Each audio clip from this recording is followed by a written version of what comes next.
10 years since the economic collapse. We're going to talk more about why it happened and its effects on stocks today. Brent Wilsey joins us from Wilsey Asset Management. Brent, always good to see you. Good to be here. Talk to us about 2008 and Lehman Brothers, because that was really what got the ball rolling, was it not? It really was, and the ball rolled the wrong direction, unfortunately. Right. And they say, Jason, that if you don't understand history and learn from it, you're doomed to repeat it again. And a lot of people think the same thing's going to happen again, and it is not. Let's talk about Lehman Brothers a little bit. I mean, they were founded back in 1844 in Montgomery, Alabama, by three brothers. They went through the bankruptcies of the railroad, the Great Depression, World War I, World War II. What actually destroyed them was their over-excitement of the real estate market.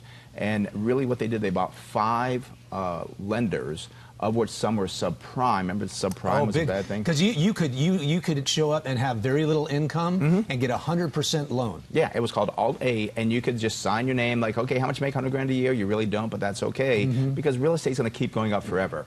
And it did not happen. We had this thing of musical chairs where things started falling apart, and it caused the collapse of Lehman Brothers because they got too excited into the real estate market going on forever. And Jason, unfortunately, this is what people get burned about, is that they declared bankruptcy on Monday, September 15th, 10 years ago. They fell 93% from their Friday close. How could that happen? And it's Lehman Brothers. You never would have expected that. 100 and some years, over 100 years doing that, yeah. So, and what it was people just got too excited about real estate. And when they started to collapse and realize that, wait a minute, there's a problem here, you could not sell a home because you couldn't get the price for it, because they couldn't get the lending for it. It was just everybody was borrowing, and there's signs of these people who could not afford anything at all, had 7 homes that they just leveraged to the hilt. It was a terrible thing, but the worst part here, Jason, is that people believe it's going to happen again today. They won't buy stocks, and some millennials say, I'll never buy stocks, but I'm going to buy cryptocurrencies, I'm going to keep it in cash.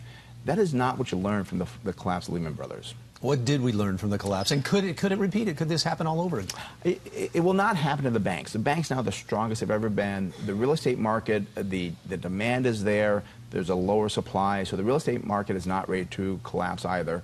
But what you have to learn is that you've got to be careful of these businesses, these stocks that are over-leveraging themselves, that are doing crazy things. And just because they're doing something that you think's exciting, don't invest in that company. Look at what that business is. Is it making sense? And back 10 years ago, JP Chase was like, oh, you're too conservative.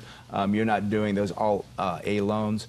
Well, they're the ones that actually started bailing people out when things went bad. And right now, what do you say to people who are they're looking at the stock market and they're saying, man, it's gone up and up and up and up, and it's going to come down. It's a matter of time, and it's probably going to happen soon. And again, they got to learn back from before, is that the stock market's going up because businesses are making more money. The economy is doing very good.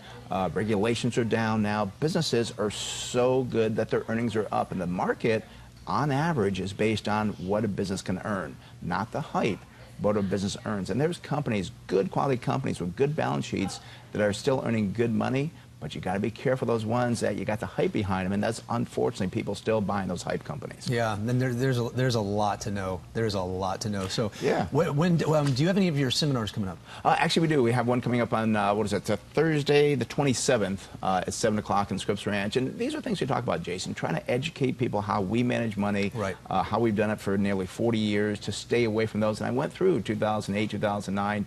We did very well during that time frame by doing the right things and not being sucked up into the hype like the Lehman Brothers. Okay, Brent Wilsey, Wilsey Asset Management. I believe it's smartinvesting2000.com. Yes, that's right. We got a link on our website, KUSI.com. Great to see you, Brent. Good to be here. Always learn so much.